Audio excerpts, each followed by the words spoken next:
Hello बच्चा लोगों, good evening, नमस्कार, स्वागत आप सभी का the Hindu editorial IQIP session में। आजकल आप पहली स्लाइड देखते होंगे तो आपको लगता होगा कि ये बीपीएससी की क्लास है, लेकिन नहीं, क्योंकि मेरे पास कुछ बच्चे हैं जो बिहार पीसीएस का मेंस दे रहे हैं और मेरे बैचेस का हिस्सा है, IQIP फैमिली का हिस्सा है। तो स्वाभाविक रूप से उनके लिए मैं फोकस हूं और चाहता हूं कि उनको नए नए एंगल से जो बिहार के एसे हैं, खासकर जो कहावतें हैं, वो सिखाता चलो। बाकी तो एसे की क्लासेस उन सबको मिली रही, सेक्शन ए और सेक्शन बी में तो कोई दिक्कत नहीं, क्योंकि मेरे इतने लेक्चर्स हैं कि वो बच्चों को बहुत अच्छे से समझ में है। बट ये वाला मुद्दा थोड़ा सा गंभीर बन जाता है और आज इस निबंध में मैं भी काफी देर तक उलझा रहा, टू बी ऑनेस्ट, क्योंकि कहावत फर्स्ट टाइम मेरे सामने आई, बिहार की कहावत। इसके पहले मैंने कभी इन कहावतों पर काम नहीं किया। तो जब ये मेरे सामने आई तो मैंने सोचा कि इसको आज के किस एडिटोरियल के साथ जोड़ूं। तो दिमाग काफी लगाना पड़ा और अभी 10-15 मिनट से मैं इसी में उलझा हुआ था कि इसको डिटेल कैसे दूं। इसको मैं कनेक्ट तो कर ले गया, कनेक्ट कहां कर ले गया, दुधारू गाय के लातो सहल जाला, यानी लाभ मिले तो मार भी सहनी पड़ती है। तो अब हमारे पास इतने एडिटोरियल आज के हैं तो मैंने इसमें प्लान किया कि इसको मैं किसके साथ जोड़ूं।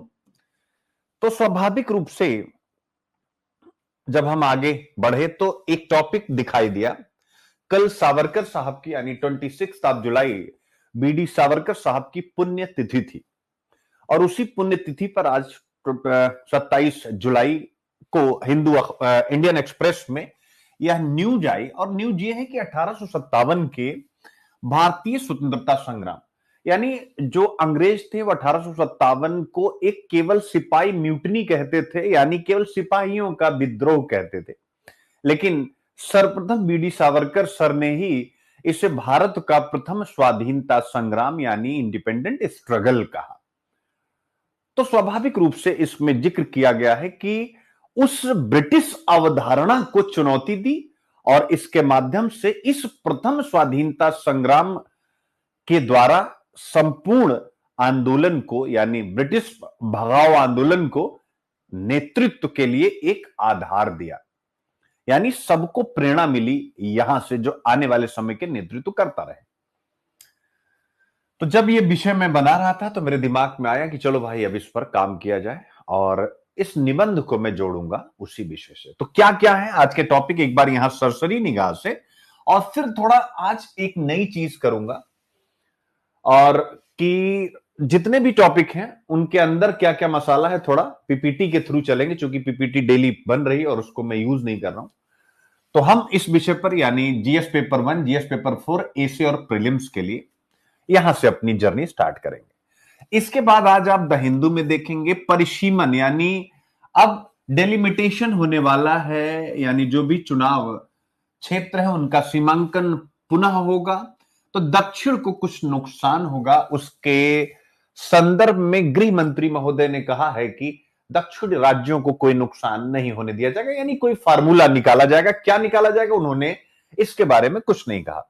तो परिसीमन आप सबको पता है एक महत्वपूर्ण विषय है और उसी पर द इंडियन एक्सप्रेस में भी आज आया है, why southern states are nervous about delimitation, यानी दक्षिणी राज्य परिसीमन को लेकर क्यों चिंतित है। यूपी और बिहार दोनों के बच्चे जो 70th बीपीएससी का मेंस दे रहे हैं, यूपी पीसीएस का जो मेंस दे रहे हैं, ये जरूर रट के जाइएगा, परिसीमन मेरी तरफ से आना जरूर चाहिए, ठीक है। क्योंकि जो चीजें चर्चा में, इलेक्शन कमीशन ऑफ इंडिया, परिसीमन, ये सब चर्चा में इस समय खूब है, इस वजह से आपका मेंस अभी टाइम है तो ये चीजें पूछी जाएंगी। तो यह दूसरा विषय हम लेंगे। फिर इसके बाद आरबीआई का एक सर्वे पढ़ेंगे, GS paper 2, GS paper 3, GS paper 4 ऐसे के लिए, कि किसान आज भी भारत के 100 में से 70 किसान नगद पैसे में अपनी फसल को खरीद, मतलब क्रय और विक्रय का संबंध नगद में बनाते हैं, डिस्पाइट की डिजिटलाइजेशन यूपीआई का हिंदुस्तान में एक रेवोल्यूशन है, उसके बावजूद भी क्या है वो रिपोर्ट क्या कहती, क्या है इसके मायने, इस विषय पर बातचीत करेंगे। भारत में कोयला आधारित बिजली संयंत्रों से चावल गेहूं की पैदावार में 10% तक की कमी आई है। अब सोचिए कोयला आधारित बिजली संयंत्र जो चल रहे हैं, यानी कोल फायर्ड पावर प्लांट जो हैं, या किस प्रकार से इंडिया के राइस में और बीट के उपज में कमी कर रहे हैं। This is the classic research. और 2021 में जो आपसे प्रश्न पूछा गया था कि शोध क्या है, what is research a blinded with the knowledge, यानी शोध क्या है ज्ञान के साथ एक अजनबी मुलाकात। तो आज गजब की मुलाकात आप स्टैनफोर्ड यूनिवर्सिटी के सर्वे में करने जा रहे हैं। सर्वे बहुत जरूरी है, R&D बहुत जरूरी है, ठीक है। एक बार आप लोग रिजल्ट करिए, फिर इस पर मेरा बड़ा अच्छा प्लान है दिमाग में। लेकिन GS paper 1, GS paper 2, GS paper 3 ऐसे और प्रीलिम्स के लिए, फिर इसके बाद हम लोग आएंगे यानी पीआईबी में नेशनल जियोस्पेशियल पॉलिसी 2022 के बारे में चर्चा है मेरे प्यारे बच्चों, जिस पर कभी भी प्रश्न प्रीलिम्स और मेंस में पूछा जाएगा। तो ये आपको बहुत बढ़िया से प्रीलिम्स के लिए तैयार कर दिया, बट मेंस में पूछा जाएगा तब भी आप कर ले जाएंगे।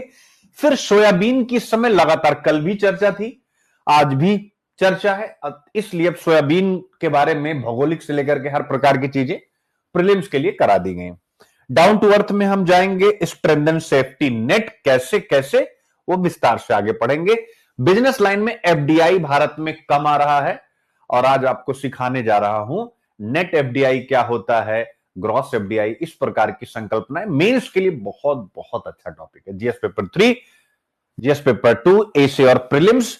महाकुंभ में टेक फेस्ट यानी तकनीक का महाकुंभ में कैसे इस्तेमाल हुआ, ये टॉपिक यूपीपीसीएस वाले स्टूडेंट्स जो 2024 का मेंस लिखेंगे और जो 25 की तैयारी करेंगे, उनके लिए बिजनेस लाइन में आया हुआ था, बहुत बढ़िया से मैंने बना दिया है।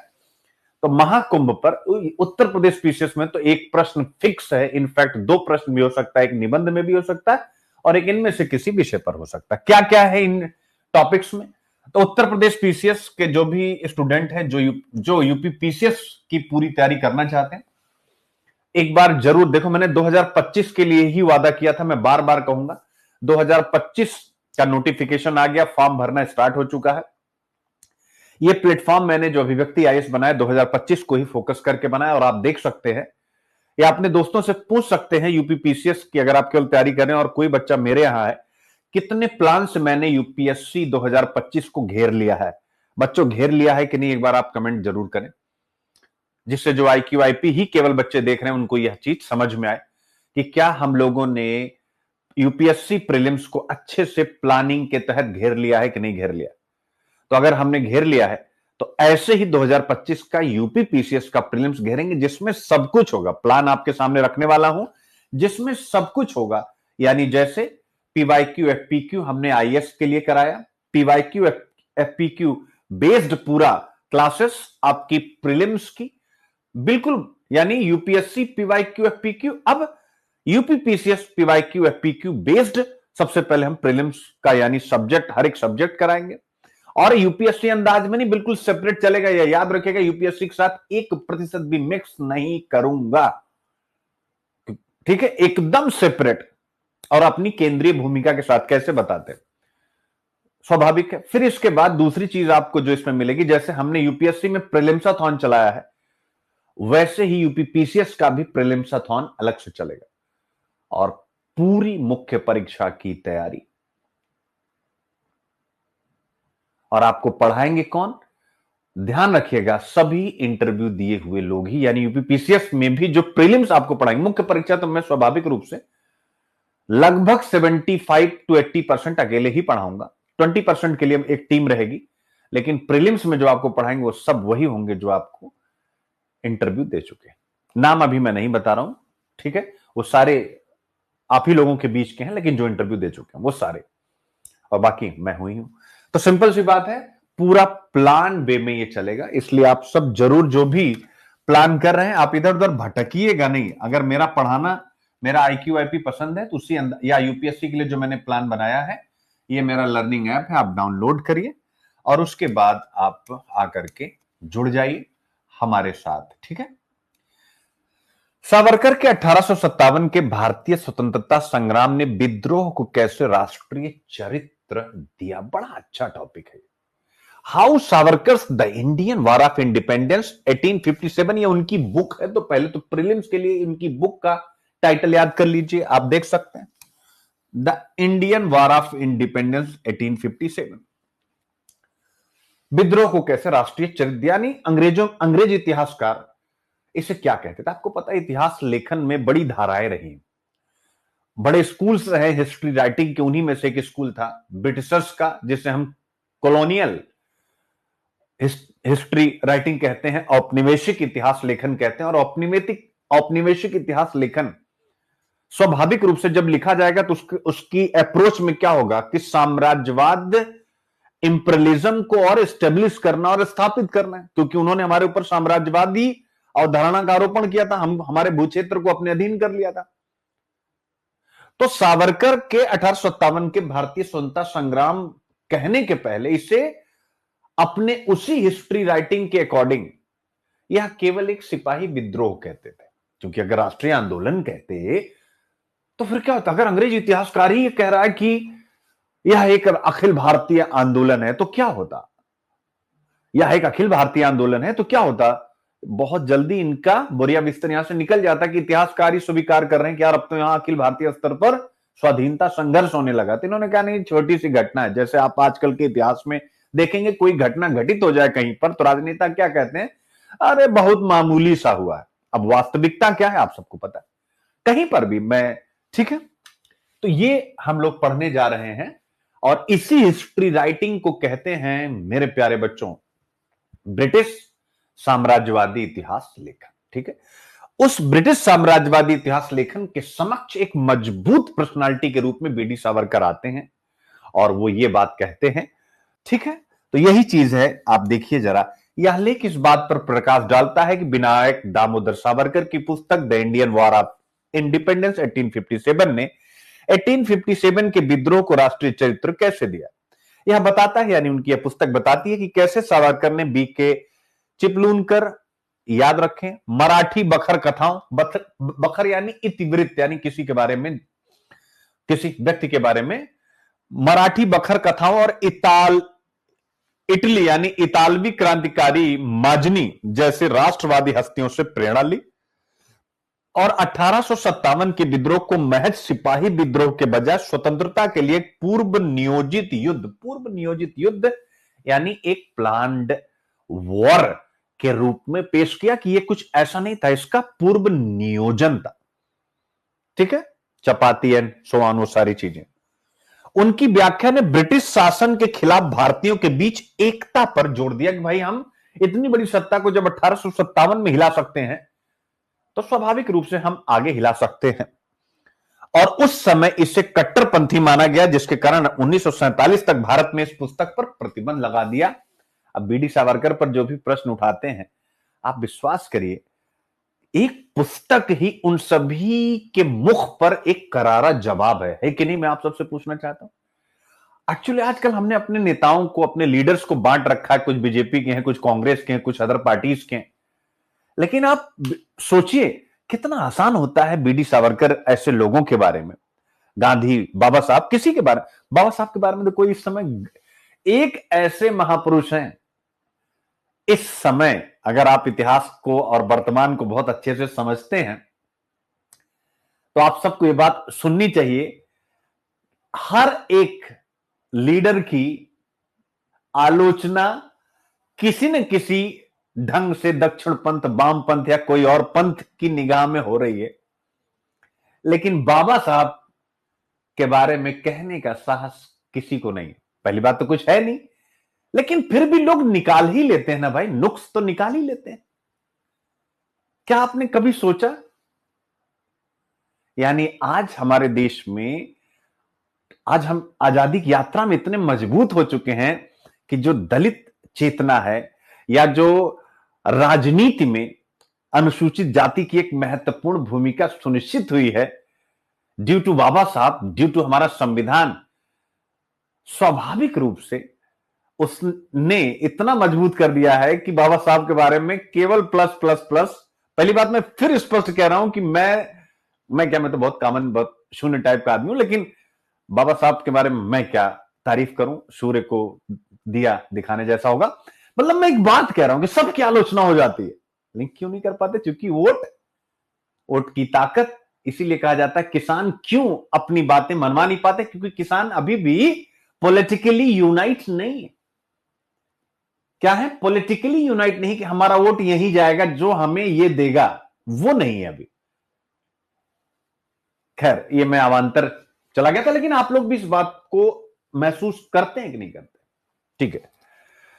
तो ये जो लोग प्रश्न उठा देते हैं ना इतनी बड़ी बड़ी हस्तियों पर, यार मतलब सोचिए कि एक एस्टेब्लिश हिस्ट्री राइटिंग को अंग्रेजों के काल में, यार आज आप लिख नहीं सकते। उस समय जब अभिव्यक्त की आजादी पर प्रतिबंध था, ढेर सारे प्रेस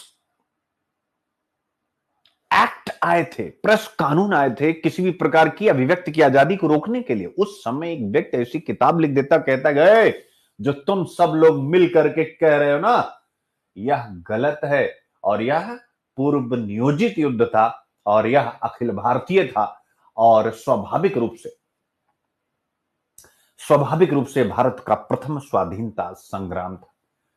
बस एक पुस्तक ही, आगे पीछे का छोड़ दीजिए, क्या उनको उस स्तर पर खड़ा नहीं कर देती कि हमारे जैसे सूक्ष्म लोग, हम सब जैसे सूक्ष्म लोग उनके बारे में प्रश्न उठा पाए? चलिए आगे बढ़ते हैं। तो अब इन्हीं को लेकर के हम लोग विस्तार से बात करेंगे, और इसका एंगल क्या होगा मैं आपको बता देता हूं। एक तो ऑब्वियस है, बीपीएससी का वह ए से लेंगे, लेकिन आज फिर से बीपीएससी की तैयारी करने वाले बच्चे जो हैं उन्होंने एक मुझसे राष्ट्रीय आंदोलन पर एक दो प्रश्न पूछा था, जिसका आंसर मैंने उन लोगों को दिया। लेकिन फिर भी मैंने उन लोगों से कहा कि आज मैं किसी भी आंदोलन को, किसी भी मूवमेंट को कैसे देखा जाए, इसका एक फार्मूला दूंगा। ठीक है ना? जैसे आप साइंस में पढ़ते हैं ना, A+B का होल स्क्वायर, उस टाइप का। और कोई भी प्रश्न आएगा, ये फार्मूला आपको जिता देगा कि 1857 का या कोई सा भी आंदोलन क्यों हुआ, उसके पीछे के रीजंस क्या है। एक यानी फार्मूला दूंगा रीजन का, यानी कारण का, कि कोई भी आंदोलन क्यों होते हैं। अब बहुत से बच्चे हंस रहे होंगे, सर बस करिए, कितनी बार करा चुके हैं, जो पुराने होंगे। ठीक है। और दूसरा दूंगा, क्योंकि इवेल्युएशन का, इवेल्युएट करने का पूछता ना, मूल्यांकन कीजिए, क्रिटिकली एनालाइज कीजिए, क्रिटिकली एनालाइज अगर पूछता है तो भी। तो इसका भी एक फार्मूला दूंगा, यानी दो फार्मूला आज आप लोगों को देने जा रहा हूं, जिससे बिहार पीसीएस या यूपी पीसीएस का जो भी मेंस लिख रहे हैं, तो किसी भी आंदोलन, चाहे वो सोशियो रिलीजियस जो रिफॉर्म आंदोलन था, मूवमेंट था, सामाजिक धार्मिक सुधार आंदोलन, उसका भी रीजन और इवेल्युएशन आप इसी फार्मूले से कर ले जाएंगे। बड़ा संक्षेप में है, तो ये आज करूंगा, ठीक है, फ्री हैंड क्लास में। और फिर उसके बाद आऊंगा, अरे क्या ही हो रहा बार बार, फिर इसके बाद अगला टॉपिक, दक्षिणी राज्य परिसीमन को लेकर क्यों चिंतित है। दूसरा, परिसीमन से दक्षिण की लोकसभा सीटों पर असर नहीं पड़ेगा, साफ। तो अगर गृह मंत्री ऐसी बात कह रहे हैं, एक बहुत बड़ी पार्टी के सबसे बड़े नेताओं में से एक हैं, अगर वो ऐसी बात कह रहे हैं जो सत्तारूढ़ है, तो ये एक फेडरल स्ट्रक्चर के लिए एक अच्छा संकेत है। यानी उनका यह स्टेटमेंट कहीं ना कहीं संघवाद को मजबूत करता है। यह पहली बात तो अपने दिमाग पर रख लीजिएगा। इंडियन पॉलिटी में जब फेडरल स्ट्रक्चर पर कुछ भी लिखेंगे तो आप यह इनका उदाहरण ले लीजिएगा। बाकी क्या क्या है, आइए जरा देखने की कोशिश करते हैं। केंद्रीय गृह मंत्री अमित शाह ने आश्वासन दिया कि परिसीमन के कारण दक्षिण भारतीय राज्यों को लोकसभा की सीटें नहीं खोनी पड़ेंगी। तो एक ये चीज याद रखना, यानी कोई मॉडल डेवलप किया जाएगा, अभी तक डेवलप नहीं है, जब होगा तो एडिटोरियल में आएगा, मैं बताऊंगा। तमिलनाडु के सीएम एमके स्टालिन और डीएमके सांसद ए राजा ने दक्षिण भारतीय राज्यों पर परिसीमन के संभावित प्रभाव के बारे में चिंता जताई। चूंकि जनसंख्या के आधार पर जहां जनसंख्या ज्यादा है परिसीमन में, वहां पर लोकसभा के क्षेत्र ज्यादा हो जाएंगे स्वाभाविक रूप से, और दक्षिण के राज्यों ने जनसंख्या पर नियंत्रण लगाया हुआ है, तो स्वाभाविक रूप से उनको नुकसान होगा। इसी विषय पर वो दक्षिण भारत के राज्यों में चिंता है, और उनका अपना रेफरेंस है, और गृह मंत्री महोदय ने उनकी चिंता पर यह जवाब दिया। तो इससे हम एक कंक्लूजन तक पहुंच रहे हैं। इसको लेकर के विस्तार से आपसे बातचीत करेंगे कि स्वाभाविक रूप से आखिर साउथ इंडियन यानी दक्षिण भारतीय राज्य चिंतित क्यों है, उसके कौन कौन से कारण है, 1 2 3 4, और इस कारण का सलूशन यानी समाधान क्या हो सकता है। इस विषय पर हम आपके साथ चर्चा करेंगे, छोटा टॉपिक है। फिर इसके बाद आता है यानी आरबीआई का एक सर्वे है, जरा देखिएगा। कृषि लेन देन पर आरबीआई के यानी क्रय विक्रय पर आरबीआई का हालिया सर्वेक्षण हुआ, उससे पता चलता है कि अन्य आर्थिक क्षेत्रों में डिजिटल पेमेंट यानी जैसे फोन पे वगैरह में वृद्धि के बावजूद आज भी जो भारत के 100 किसान हैं, अगर हम उनको 100 मान लें टोटल फार्मर्स को, तो उनमें से जो 70% से अधिक भारतीय किसान अभी भी अपनी उपज बेचने के लिए नकदी का उपयोग करते हैं। क्या करते हैं? नकदी का उपयोग करते हैं। हालांकि इलेक्ट्रॉनिक भुगतान का उपयोग 8% जो 2019 में था उससे बढ़कर के अब 18% हो गया है। फिर भी कृषि लेन देन में नकदी का बोलबाला बना हुआ। ऑब्वियस यार, एक्चुअल में ठीक है, अभी हमारे 70% किसान मार्जिनल हैं, स्वाभाविक है, ट्रेडिशनल भी हैं और मोबाइल इंफ्रा का बहुत अच्छे से यूज नहीं कर पाते हैं। आप सबको अच्छे से पता है, यानी पढ़े लिखे लोग भी बहुत बेहतर यूज नहीं कर पाते हैं। तो ऐसे में वो जो ट्रेडिशनल है, तो कहीं ना कहीं वो का मतलब सभी ट्रेडिशनल नहीं, मैं 70% छोटे किसानों की बात कर रहा हूं। कुछ एक एक्सेप्शन को छोड़ दिया जाए तो समस्या है, खासकर जो एल्डर्स है, जो यंगर्स है उनमें समस्या नहीं है। लेकिन यंगर्स, मैंने ही एक रिपोर्ट में बताया था कि यंगर्स अब अपनी कृषि के प्रति लगाव नहीं रखते, वो शहरों की तरफ जा रहे हैं जहां उनको ज्यादा कमाने की संभावना दिखाई देती। मैंने एक रिपोर्ट कराई थी कि नहीं कराई थी? तो इसलिए जो बात मैं बोलूं उसको एकदम लॉजिकल लेना है, ठीक है ना, इमोशनल नहीं। क्योंकि सोशल मीडिया पर कौन आदमी कब इमोशनल हो जाए कुछ पता नहीं होता। ठीक है, आगे बढ़ते हैं। धीमे एफडीआई प्रवाह के प्रवाह, the effect of tepid FDI flow. FDI यानी लैंड लेबर कैपिटल, कैपिटल, अगर कैपिटल में कमी है तो फिर इंपैक्ट क्या होगा? जीडीपी, रोजगार, बताने की जरूरत नहीं आपको। क्या है जरा देखिएगा। इकोनॉमिक सर्वे का जिक्र करते हुए कहा गया 2024-25 का कि इकोनॉमिक इनस्टेबिलिटी संपूर्ण विश्व में है। जियोपॉलिटिकल जो भी कॉन्फ्लिक्ट्स हैं, चाहे इजराइल हमास, मिडिल ईस्ट या फिर रशिया यूक्रेन, और फिर रशिया पर प्रतिबंध, इकोनॉमिक सैंक्शन, भू राजनीतिक संघर्ष और बढ़ती उधारी लागतों के कारण निवेश प्रवाह में वैश्विक मंदी के बीच भारत में एफडीआई में गिरावट। तो सिंपल है, परेशान नहीं होना, निवेश में जो गिरावट है इस विषय को हम लेंगे। तो यहां यही समझने की कोशिश करेंगे कि निवेश में अगर गिरावट है तो निवेश का मतलब क्या हो गया, यानी एफडीआई का मतलब क्या हो गया भाई? कैपिटल हो गया कि नहीं हो गया भाई? पूंजी। अब पूंजी अगर आप में गिरावट का संकेत है तो स्वाभाविक रूप से हम जो factor of production, FOP, land, raw material, labour, capital, enterprise, तो आप देख सकते हैं कैपिटल का फ्लो हमारे यहां कम हो रहा है। जैसे ही कैपिटल का फ्लो कम होगा तो स्वाभाविक रूप से आप देख सकते हैं इन सब का बेहतर यूज हो नहीं पाएगा और उत्पादन की प्रक्रिया कमजोर पड़ेगी। जैसे ही प्रोडक्शन यानी पी में लिख रहा हूं ये डाउनवर्ड जाएगा, यानी उत्पादन नीचे की तरफ जाएगा, तो स्वाभाविक है जो लैंड है, जो रॉ मटेरियल, इसका यूज कम होगा। इसका यूज कम होगा तो जिनके पास ये संसाधन है उनकी इनकम कम होगी, यानी यहां पर भी इनकम पर इंपैक्ट आया।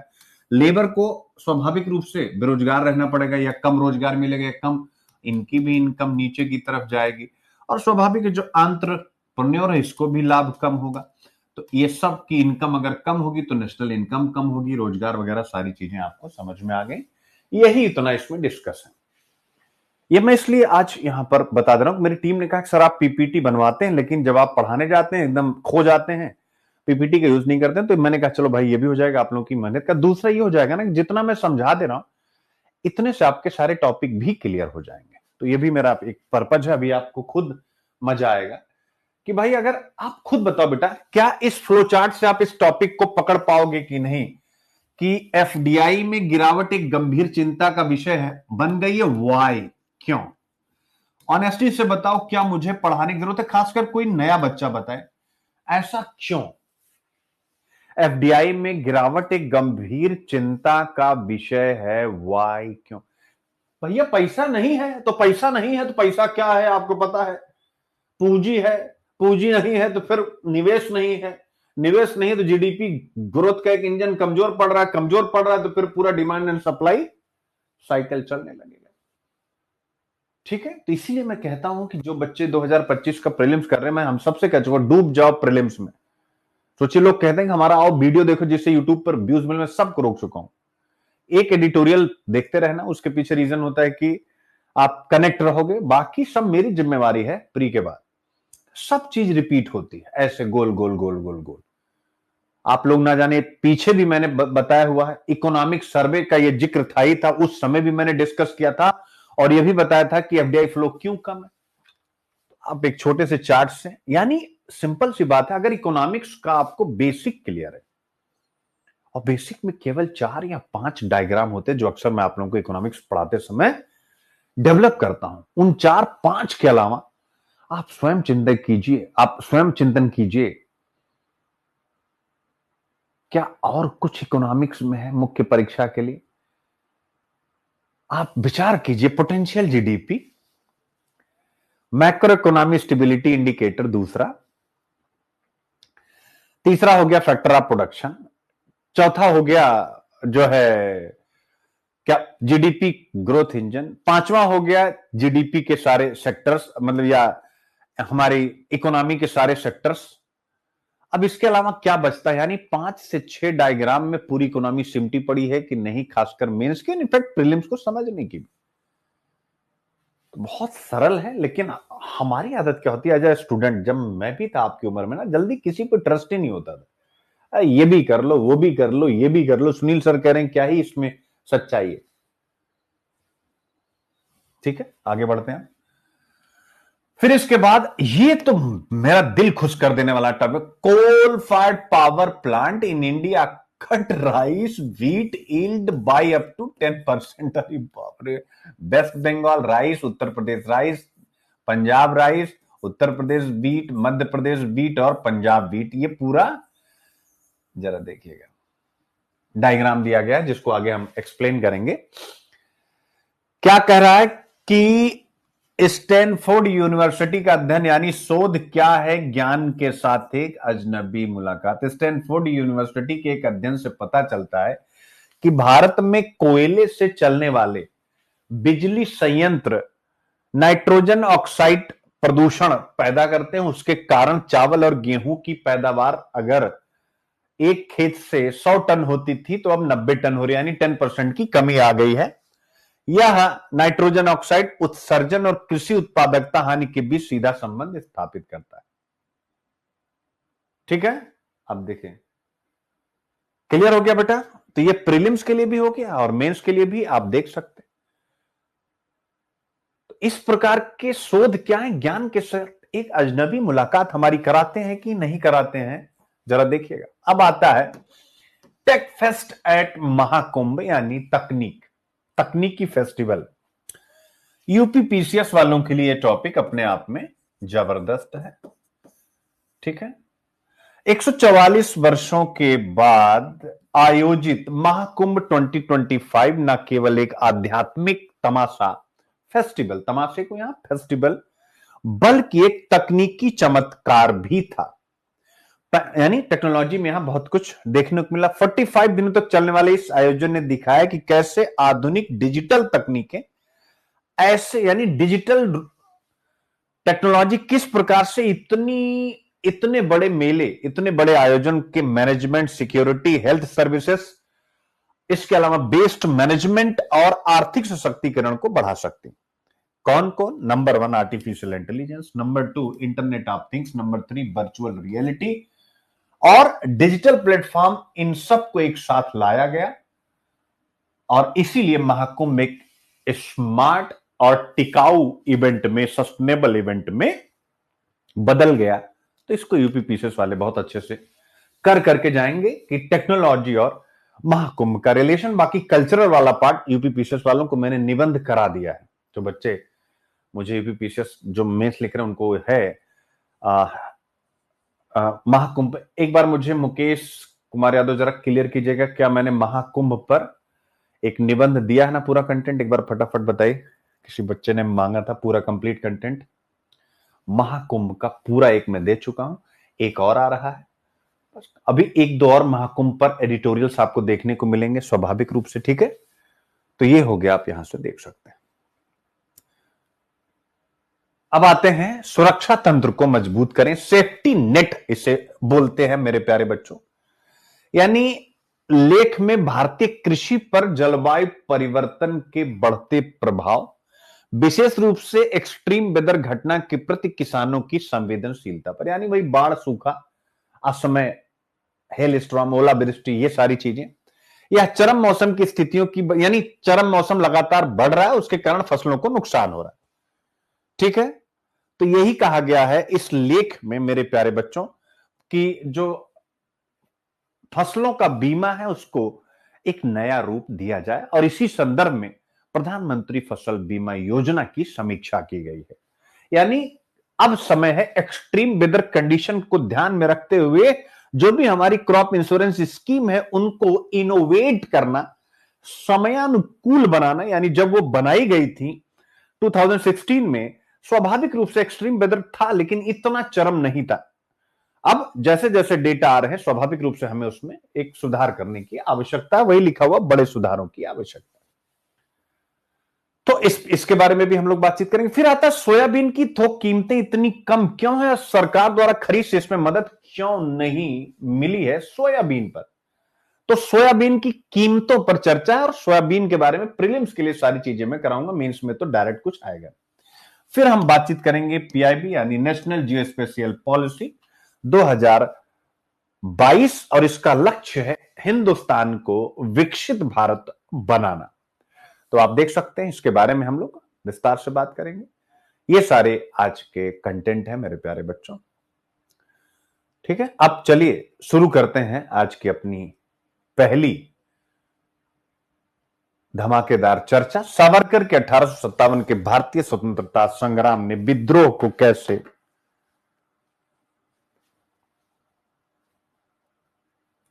सुरेश कुमार कह रहे हैं, सर जी महाकुंभ क्या वास्तव में 144 साल बाद आया है?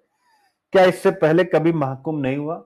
भाई देखो, यह एक ऐसा विषय है, इस पर मैं अपने पैर जबरदस्त रूप से पीछे खींच रहा हूं, क्योंकि ना इस पर अकॉर्डिंग टू मी प्रश्न आना, क्योंकि सरकार कह रही है 144 साल बाद हुआ।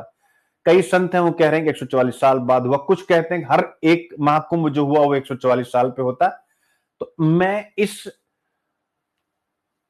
चक्रव्यूह में फंसना नहीं चाहता हूं, ना उसकी आपको हमको नीड है। हमारा काम क्या है, महाकुंभ कैसे, कल्चरल एस्पेक्ट्स, महाकुंभ का इकोनॉमिक एस्पेक्ट्स, महाकुंभ का गवर्नेंस इंपैक्ट, महाकुंभ का टेक इंपैक्ट। मुझे लगता है अगर ये सारी चीजें आप लेकर के मेरे साथ चले, महाकुंभ का क्राउड मैनेजमेंट जो पूरा सिस्टम है, जिस पर मैं आप लोगों को टॉपिक करा चुका हूं, आपको याद होगा केस स्टडी भी दे चुका हूं जब स्टैंप हुआ था, यानी जब क्लियर है भगदड़ हुई थी। तो मुझे लगता है हम लोग इसी में रहे, क्योंकि वो रील वाले प्रश्न मुझसे मत पूछेगा, मैंने भी ये रील वील में देखा हुआ है, वो मैं, ठीक है ना तो मेरा नेचर है वैसा, ना ही मैं वो क्या कौन, और ज्ञान भी नहीं है मुझे, मैं यही मानूंगा कि मुझे ज्ञान भी नहीं है। तो ऐसे विषयों में मैं अपने आप को जो है तो अज्ञानी ही सही, ऑब्वियस है धर्म के मामले में हम लोग अज्ञान, यार मैं यूपीएससी का मेंटोर हूं, आप ट्रस्ट करिए। अगर आप मुझसे ये उम्मीद करेंगे कि मैं किसी एक, मैं सबके लिए कह रहा हूं कि मैं किसी भी धर्म के पहलुओं के बारे में बड़ी गहरी जानकारी दे पाऊंगा, नहीं दे पाऊंगा बच्चे, मैं उसमें का टीचर नहीं हूं। वो जो कहना नहीं चाहिए, लेकिन हमारे देश के स्वास्थ्य व्यवस्था में बंगाली डॉक्टर्स की बड़ी भूमिका है। आप सोचिए, दूर दराज के क्षेत्रों में वही बेचारे इलाज कर रहे हैं, अब उनको हम कुछ भी कह लें कि रिकॉग्नाइज नहीं है, ये नहीं है, डिग्री नहीं, लेकिन फिर भी तो मैं यार, बट मैं नहीं बनना चाहता हूं बंगाली डॉक्टर। किसका? एजुकेशन का, स्वाभाविक रूप से, क्योंकि धर्म के बारे में भी मैं बहुत अच्छा प्रवचन दे लूंगा, या मैं और किसी विषय में नहीं। मेरी एक सीमा है, मेरी सीमा है जीएस पेपर 1 2 3 4, अब पीसीएस का 5 6, ठीक है, मेरी यही इतनी सीमा है। ऑप्शनल इतिहास, साहित्य, पीएसआईआर, ठीक है, सोशियो ज्योग्राफी भी अब मेंटोरशिप दे रहा हूं, और एग्रीकल्चर, ये मेरी सीमा है। ठीक है, फिटनेस मेरी सीमा है, क्योंकि मेरे पास सर्टिफिकेट है, मेरे पास कोर्स है, मेरे पास 22-25 वर्षों का गहन एक्सपीरियंस है बिना किसी गैप के, जिमिंग का, काम करने का। ठीक है बच्चे, हाँ सुरेश बेटा उस पर क्या ही, ठीक है ना, वो 144 वाला बड़ा, ठीक है, अच्छी बात है 144 आया है। चलिए, क्या उस पर बोलूं, मेरी जानकारी नहीं है बेटा, ठीक है। हिंदू में आया है, टेक्नोलॉजी वाला पार्ट टेक्नोलॉजी में आपके सामने रख रहा हूं, ठीक है। अब आते हैं तो इस विषय को सबसे पहले स्वाभाविक रूप से, ओह माय, एक मिनट बच्चों, पीडीएफ डाउनलोड कर लो।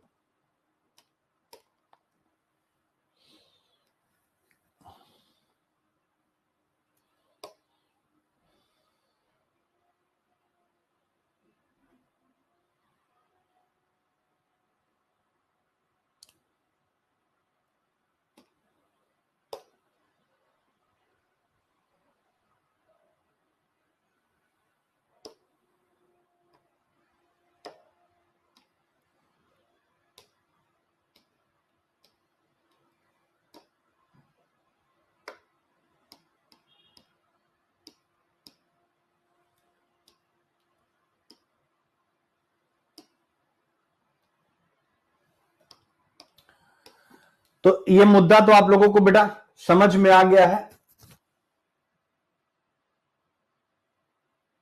रानी कुमारी कह रही सर, जैसा आपने आज पढ़ाया सब टॉपिक को पहले रिव्यू कर दिया, बहुत अच्छे से समझ में आ गया। वेरी गुड बेटा, ये सब मैं रास्ते निकाल रहा हूं किसके रास्ते, ये 25 मई के रास्ते। काश इस बार मेरे बच्चे जितने भी हैं प्रीलिम्स में निकल जाते गुरु, ठीक है ना, 25 मई। और इसमें वो सब बच्चे वैलिड हैं जो अड्डा पे मेरा कोर्स लिए थे, मेंस मतलब कोई सा भी, या जो अनअकैडमी पर लिए थे, वो सब बच्चे मेरी मेंस की क्लास के लिए। ऐसा नहीं जो हमारे यहां भी एडमिशन लिए वही। कुछ बच्चे कह रहे हैं सर हमारा हो जाएगा तो आप क्या हमारे ध्यान नहीं देंगे? नहीं बच्चे, जो मेरा यानी SK live code, Sunil code जिसके पास भी होगा, वो सारे बच्चे मुख्य परीक्षा में सबकी व्यक्तिगत कॉपियां मैं चेक करूंगा, मैं कह चुका हूं, ठीक है। तो ये जो मैं बनाया हूं इसके पीछे एक रीजन और है कि जब 25 मई से एकदम से मेंस पर जुट जाऊंगा तो हिंदू ऐसे ही पढ़ा के कंटेंट दे दिया करूंगा, आप लोग पढ़ लेंगे 15 से 20 मिनट में, एडिटोरियल खत्म। कैसा लगा? ये 26-27 वालों के लिए, 25 वालों के लिए तो अलग से पढ़ाऊंगा।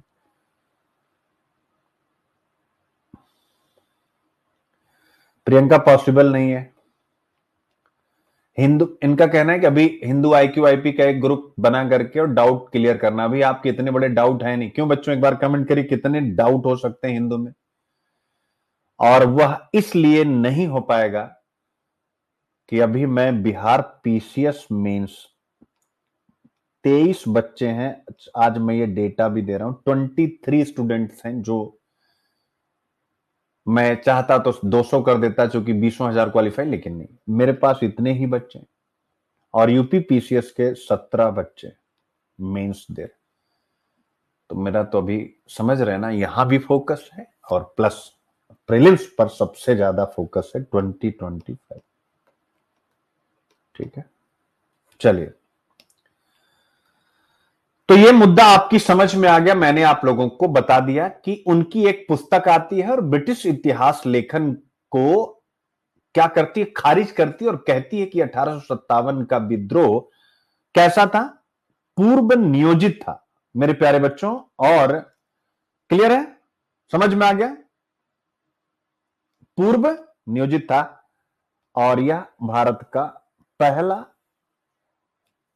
राष्ट्रीय स्वाधीनता संघर्ष था। एक बार इसको जरा आप लोग रीड कीजिए फिर से।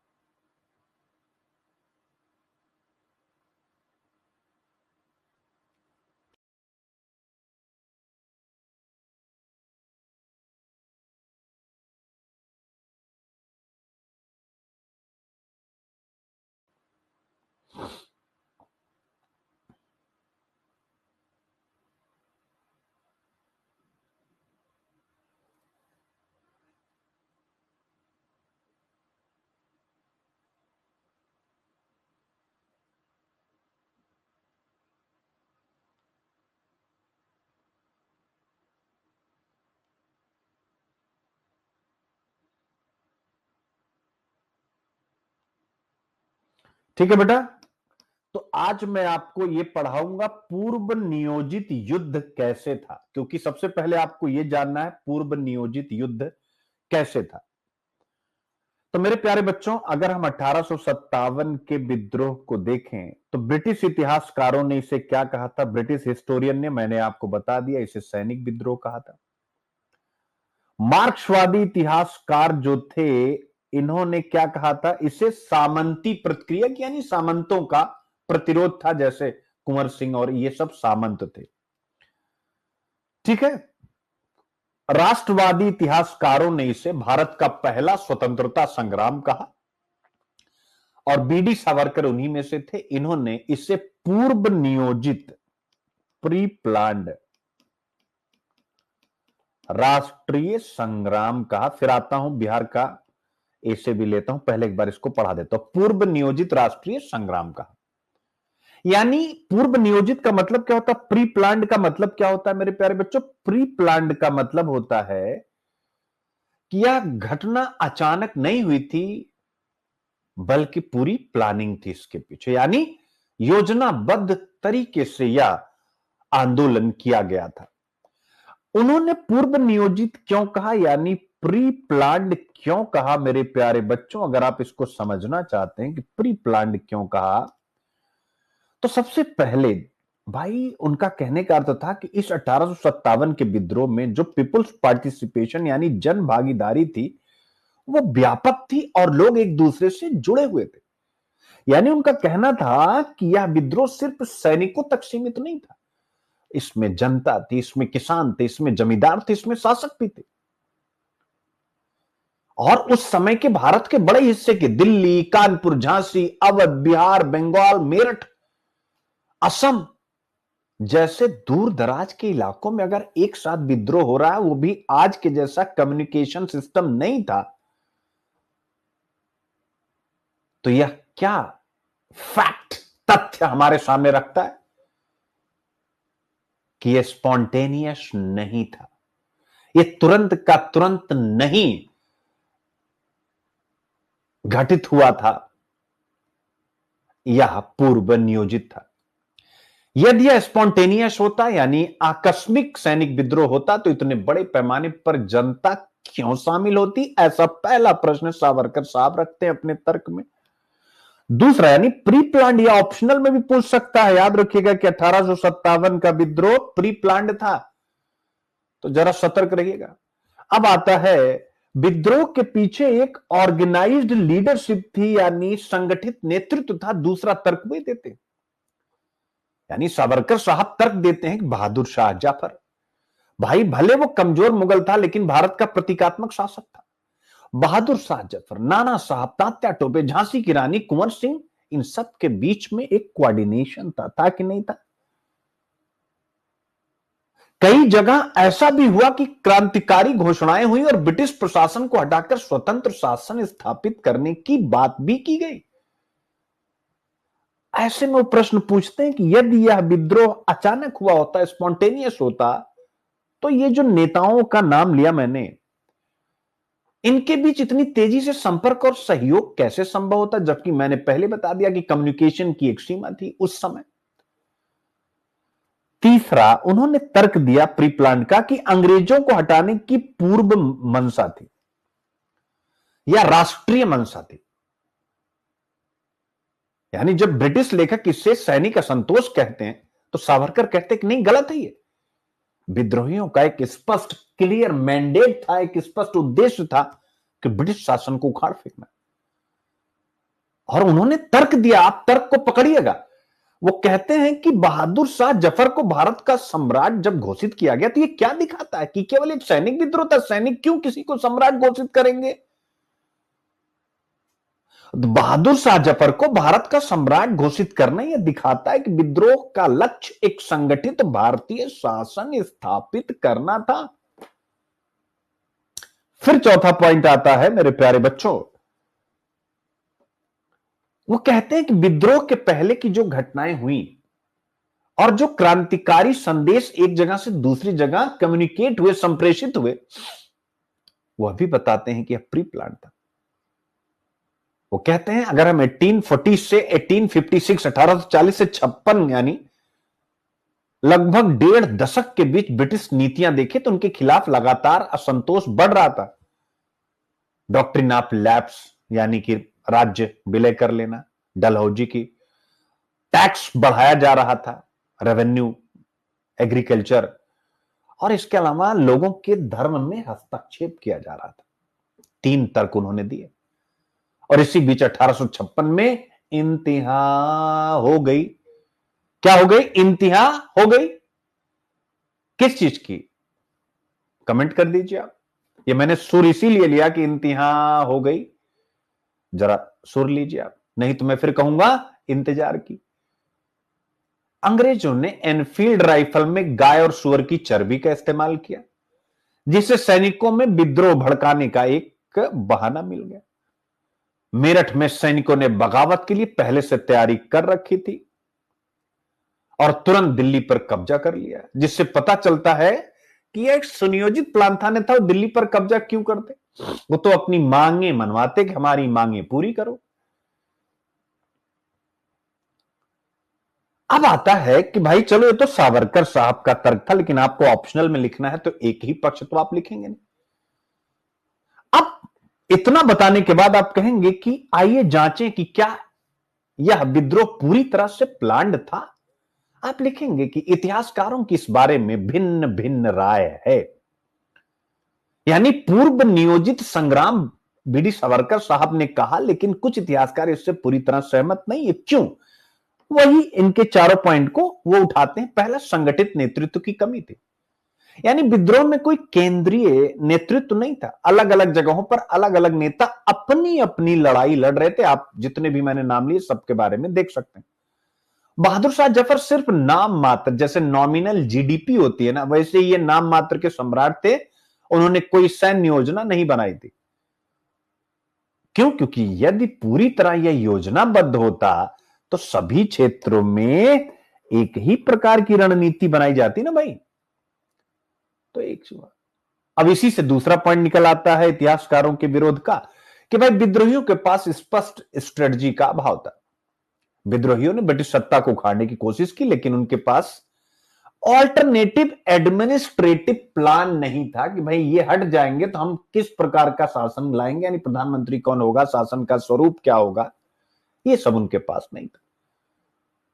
और कई क्षेत्रों में तो जितने भी आंदोलनकारी थे उनमें आपस में ही मतभेद थे। तीसरा, कुछ भारतीय शासकों ने अंग्रेजों का साथ दिया। सिंधिया ग्वालियर वाले आज भी देखिए सत्ता में एकदम टॉप पे बैठे हुए। सिंधिया ग्वालियर वाले, होलकर इंदौर वाले, पटियाला के सिख शासक और हैदराबाद के निजाम ने ब्रिटिशों का साथ दिया। अगर यह पूरी तरह से पूर्व नियोजित संघर्ष होता तो सभी भारतीय राजा एकजुट होकर अंग्रेजों का विरोध करते। बट इनके इस तर्क से मैं सहमत नहीं, चूंकि ये तो हमेशा रहा है यार, कोई ना कोई विरोध करता ही करता रहा है, तो सबका साथ मिलता नहीं। सबका साथ सबका विकास केवल भाषण है। ठीक है, तब आपके मन में आएगा निष्कर्ष सर क्या लिखें, आएगा कि नहीं आएगा ऑप्शनल में, या निष्कर्ष क्या लिखें? क्या 1857 को पूरी तरह पूर्व नियोजित कहा जा सकता है? अब आएंगे ना हम। तो सावरकर ने तो साफ कहा कि भैया यह पूर्व नियोजित राष्ट्रीय संग्राम था, क्योंकि यह सिर्फ सैनिकों का विद्रोह नहीं था, क्योंकि इसमें जनता और शासक भी शामिल थे। उन्होंने कहा कई क्षेत्रों में संगठित लड़ाई हुई। ठीक है, निष्कर्ष में आप उनका पक्ष लिख देंगे, फिर लिखेंगे हालांकि विद्रोह के कई हिस्से योजनाबद्ध थे। अब देखिए कैसे बीच का रास्ता, मध्यम प्रतिपदा, मध्यम मार्ग, महात्मा बुद्ध, सावरकर वाला लिख दिया। फिर अभी निष्कर्ष में जो मैंने बोला फिर लिखेंगे हालांकि विद्रोह के कई हिस्से योजनाबद्ध थे, प्लान थे, लेकिन केंद्रीय नेतृत्व और रणनीति की कमी के कारण इसे पूरी तरह प्री प्लान नहीं कहा जा सकता। यह एक मिला जुला संघर्ष था। कुछ भाग पूर्व नियोजित थे, जबकि कुछ स्पॉन्टेनियस यानी स्वतः स्फूर्त थे। अंततः 1857 को पूरी तरह पूर्व नियोजित संग्राम कहना कठिन है, लेकिन यह भी सच है कि यह सिर्फ एक सैनिक विद्रोह नहीं था। सावरकर साहब का दृष्टिकोण राष्ट्रवादी था, जिसने इस विद्रोह को एक संगठित स्वतंत्रता संग्राम का रूप दिया, अगर आप ध्यान देंगे तो। हालांकि इसमें कुछ असंगठित तत्व भी थे, फिर भी यह भारत में ब्रिटिश शासन के खिलाफ सबसे बड़ा अभियान था। इसलिए इसे पार्शियली, नॉट कंप्लीट, आंशिक रूप से पूर्व योजनाबद्ध या प्री प्लान्ड संघर्ष कहा जा सकता है, जिसने फर्दर यानी आगे के फ्रीडम स्ट्रगल को प्रेरित किया और आज भी हमें प्रेरणा प्रदान करता रहा है। अब एक बार सब बच्चे बताएं, अगर अब यह प्रश्न आ जाए कि क्या यह प्री प्लान्ड था, क्योंकि ऑब्वियस है जिसकी सत्ता व्यवस्था पे उसी का कंट्रोल 10 को हो चुके हैं, तो ऐसे में बी डी सावरकर साहब, ये सब लोग, चूंकि स्वाभाविक है बीजेपी इनके नाम के सहारे सत्ता की तरफ बढ़ती है, तो इन सब पे अगर प्रश्न आएगा तो इनका पक्ष लेकर के आप थोड़ा सा क्लियर हो गया बेटा, मजा आ गया? एक बार बताइए, मजा आ गया? जीएस पेपर 1 हिस्ट्री 18वीं शताब्दी के मध्य से लेकर वर्तमान समय तक का आधुनिक भारतीय इतिहास तो हो गया। ठीक है, बीडी सावरकर जीएस 1 हिस्ट्री, ठीक है, हिस्ट्री ऑप्शनल मैंने पहले सब बता दिया, इसमें कुछ बताने की जरूरत नहीं है। ठीक है ना, 1857 का महान विद्रोह देख सकते हैं। तो बस भारत एवं विश्व के नैतिक विचारक, तो सावरकर साहब को आप क्या इन ग्रेट लीडर्स में रख पाएंगे? आपके ऊपर है, आपके विवेक के ऊपर है, बट मैंने डाल दिया, मैं तो रखता हूं। ठीक है, फिर इसके बाद आता है यानी सेम यूपीपीसीएस का, तो बताने की जरूरत नहीं, सेम यूपीपीसीएस का तो सिलेबस, बिहार पीसीएस में भी भारत का आधुनिक इतिहास है। ठीक है, तो आप इसको उठाइए, दौड़ा दीजिए। ठीक है, अब देखिए जैसे आपसे प्रश्न पूछा गया 1857 का विद्रोह, 1857 का विद्रोह, 1857 का महान विद्रोह, 1857 के बाद 1857 का विद्रोह, हिस्ट्री ऑप्शनल, हिस्ट्री ऑप्शनल, 1857 का विद्रोह। ठीक है, अब यहां पर कुछ प्रश्न जैसे 2021 का history repeat itself first as tragedy second as a farce, यानी हमें गलती नहीं करनी चाहिए। तो 1857 से हमें क्या सबक मिलता है? ठीक है, वह भी एक पैराग्राफ इसमें आएगा। अतीत मानवीय चेतना एवं जीवन मूल्यों का स्थायी आयाम होता, उसमें भी आएगा। ये सारी चीजें आप देख लीजिए। ठीक है, बीडी सावरकर के अप्रोच से आप ये भी लिख सकते हैं कि भाई स्वीकार कीजिए अंग्रेज इतिहासकार कि यह भारत का पहला स्वाधीनता संग्राम है, इस प्रकार से आप लिख सकते हैं। ठीक है, अब आता है बीपीएससी का ऐसे, मेरे प्यारे बच्चों, दुधारू गाय के लातों सहल जाला, लाभ मिले तो मार भी सहनी पड़ती है। मैं इस 1857 के विद्रोह से कनेक्ट करता हुआ और कई चीजें आपको सिखाने जा रहा हूं। लाभ मिले तो मार भी सहनी पड़ती है मेरे प्यारे बच्चों, यानी ये बिहार की कहावत है, दुधारू गाय के लातों सहल जाला, का अर्थ है कि अगर कोई चीज हमें लगातार लाभ दे रही है तो हम उसके कुछ नुकसान या कठिनाइयां भी सहते हैं। औपनिवेशिक भारत के संदर्भ में ब्रिटिशर्स के ऊपर, अंग्रेजों के ऊपर यह अत्यंत सटीक बैठता है। ठीक है, क्यों? क्योंकि भारत ब्रिटिशों के लिए, यानी भारत क्या था, इंडिया क्या था, ब्रिटिशों के लिए एक दुधारू गाय था कि नहीं था? अरे भैया, कल भी तो पढ़ाया था, हमारी पढ़ाली उस स्पंज की तरह काम करती जो भारत से अच्छा लेकर के टेम्स में निचोड़ देती। तो भारत उनके लिए दुधारू गाय था। तो दुधारू गाय के लात, यानी जैसे 1857 का स्वाधीनता संग्राम या विद्रोह, तो लात मारा कस करके, लेकिन इन लोगों ने क्या किया, मैनेज किया। तो यही अर्थ मैंने लिया है, याद रखिएगा। ब्रिटिश सरकार को भारत से अपार आर्थिक, राजनीतिक और सैन्य लाभ मिल रहा था कि नहीं मिल रहा था? टैक्स वसूल रहे थे, ट्रेड प्रॉफिट यानी व्यापारिक लाभ ले रहे थे, एग्रीकल्चर कृषि संसाधनों का पूरा नियंत्रण था, सस्ता श्रम, कच्चा माल, इन सब का शोषण कर रहे थे, और ये सभी ब्रिटिश सत्ता के लिए भारत को अमूल्य बनाते थे।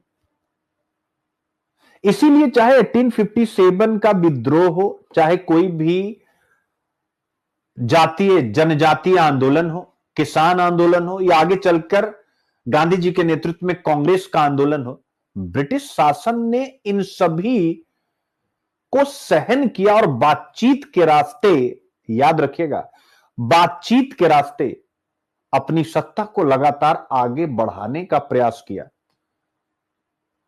लेकिन भारत पर अपनी पकड़ नहीं छोड़ी।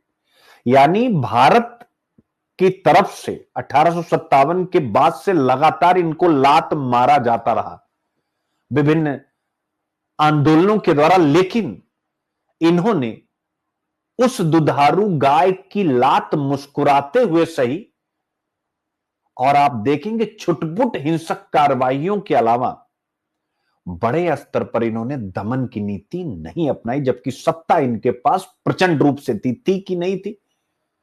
लेकिन इनका एक उद्देश्य था कि जैसे भी हो सके हमें शासन लंबे समय तक संचालित करना है, क्योंकि भारत दुधारू गाय है, अगर एक दो लात मारती भी है तो स्वाभाविक है हम उसको मैनेज कर लेंगे, क्योंकि यह कहावत कहती है कि दुधारू गाय के लातो सहल जाला। ठीक है, मजा आ गया। अब आता है 1857 का ये जो हम विद्रोह पढ़ रहे थे, क्या हम इसे कह सकते हैं कि गाय की पहली लात थी ये? क्या गाय की पहली लात थी ये? कह सकते हैं, बिल्कुल कहिएगा। 1857 का जो ये रिवोल्ट था, ये गाय की पहली, कौन सी गाय? दुधारू गाय, यानी भारत की।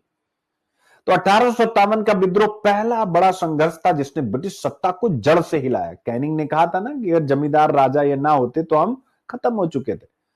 अंग्रेजों ने इसे पूरी ताकत से कुचल दिया, लेकिन वे भारत नहीं छोड़ सकते थे, क्योंकि भारत उनके लिए दूध देने वाली गाय थी।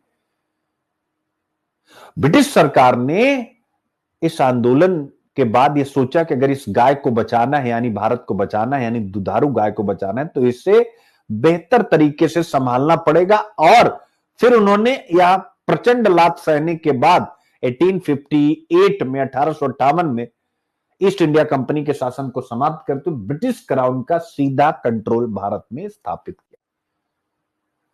एक बार मुझे बताएं, ये कनेक्ट हो रहा है? कनेक्ट हो रहा है कि नहीं हो रहा है? ठीक है,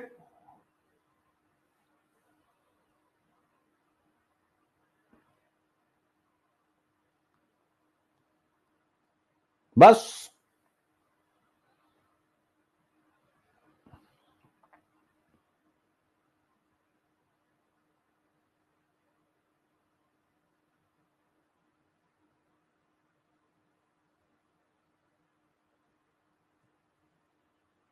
सभी बच्चे बताओ भाई, कनेक्ट हो रहा? बिहार वाले खासकर।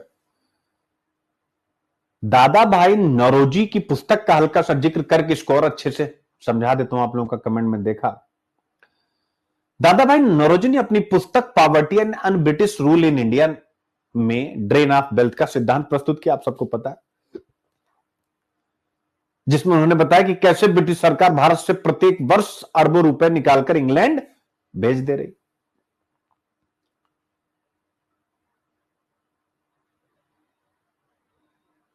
ये क्या था? ये वही दुधारू गाय का एक एग्जाम्पल था मेरे प्यारे बच्चों। ठीक है, और 1947 में जब गाय ने लात मारनी बंद कर दी, तब अंग्रेज चले गए। हाँ?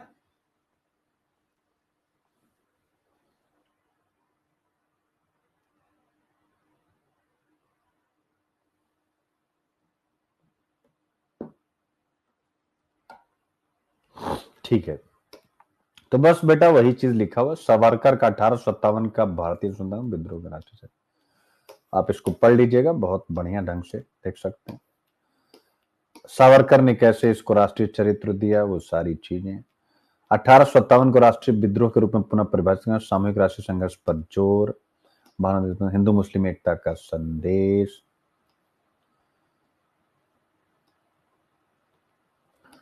विद्रोह का राष्ट्रीय चरित्र। ठीक है, सारी चीजें हैं आपके पास। ठीक है, तो बस इसको पढ़ लीजिएगा बेटा। और 1857 का विद्रोह प्रथम स्वतंत्रता संग्राम था। आलोचनात्मक परीक्षण कीजिए, मैंने यह आपको समझा दिया है। ये इस प्रश्न को आप, और फिर प्रीलिम्स का भी ढेर सारा क्वेश्चन है जिसकी आप प्रैक्टिस करेंगे। बाकी जो भी बच्चे यूपीएससी की तैयारी करना चाहते हैं और ए से अलग ढंग से पढ़ना चाहते हैं, अलग मतलब अब एकदम फाइनल है, बीपीएससी का बिल्कुल अलग, यूपीपीसीएस का बिल्कुल अलग, अब जो कॉमन एग्रीकल्चर ये सब तो एक ही रहता है, बाकी यूपीएससी का बिल्कुल अलग। ये पूरा इसे को एक विषय के रूप में जैसे ऑप्शनल होता है वैसे मैं डेवलप करने जा रहा हूँ। जीएस फाउंडेशन कोर्स यानी 2026, 27, 28 के लिए optional Hindi literature and history, optional की मेंटोरशिप, पीएसआईआर, सोशियोलॉजी, ज्योग्राफी। इसके अलावा मेंटोरशिप में आप सब लोग जरूर मेरे साथ, जो भी आर्थिक रूप से सक्षम बच्चे हैं वो जरूर मेंटोरशिप की तरफ मूव करें, क्योंकि अब समय बदल रहा है बहुत तेजी के साथ। तो बहुत ज्यादा पढ़ने की जरूरत नहीं है, कम पढ़ेंगे और हम रिजल्ट कर ले जाएंगे मेरे प्यारे बच्चों, ठीक है।